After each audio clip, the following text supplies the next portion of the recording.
टुना मुहानीको कुरा गर्दाखेरि यति हामीलाई राज्यले र नेपाल सरकारको कानुनले यति हामीलाई छुँदैन भने हामीले ग्यारेन्टीका साथ हामीले चाहिँ नि मोहनी लाएर चाहिँ मोहनी भनेको चाहिँ यो है भनेर रुख पनि जोडाएर चाहिँ हामी देखाउन सक्छौँ। 3 दिन भित्रमा चाहिँ यो मोहनी लाग्छ नै। तर मोहनी लाग्छ भन्दा फेरि जसलाई पाए त्यसलाई जहाँ पाए त्यहीँ त्यसरी दुरुपयोग गर्ने को प्रक्रियामै जान आँट्यो भने चाहिँ घर व्यवहार नबिग्रियोस्, बालबच्चाहरू जिम्दैमा टुराटुरी नहुन् भन्नका निम्ति उहाँहरूको जोडी मिलाउनको लागि मात्रै टुना मोहनीको काम गरेर लाउने हो। र यसले गर्दाखेरि चाहिँ तपाईँको यो मैले अहिले भने यसको सृष्टि नै कृष्ण भगवानले गरेको हो।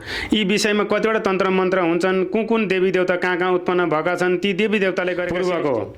मलाई कसैले सिकाएर सदाएर म उफ्रेर पाफ्रेर पछाडिएर आएको होइन।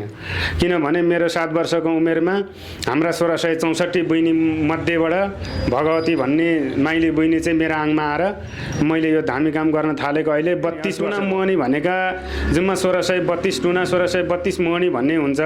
यो चाहिँ सत्य युगमा कृष्ण भगवानले यमुना नदीको किनारको 7औं हाँगा कदमको रुखको 7औं हाँगा बसेर बाँसुरी बजाउँदाखेरि त्यो बाँसुरीका धुनमा 1600 गोपिनीहरू पछि लागेका थिए।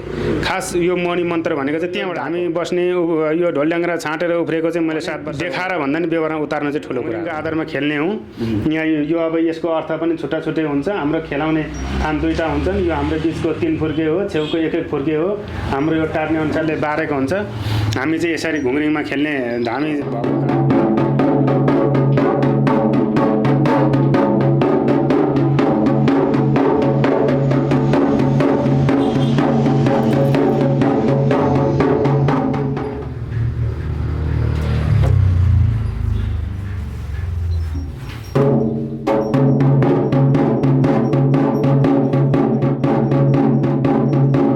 विनोद भुजेल हो। यो चाहिँ कोटेश्वरको जडीबुटी को कामाख्या पेट्रोल पम्पसँगै छ। यो कामाख्या पेट्रोल पम्पबाट चाहिँ यो पानी पँधेरो भन्ने जुन यो ठाउँ छ, यो पानी पँधेरोमा आइसकेपछि चाहिँ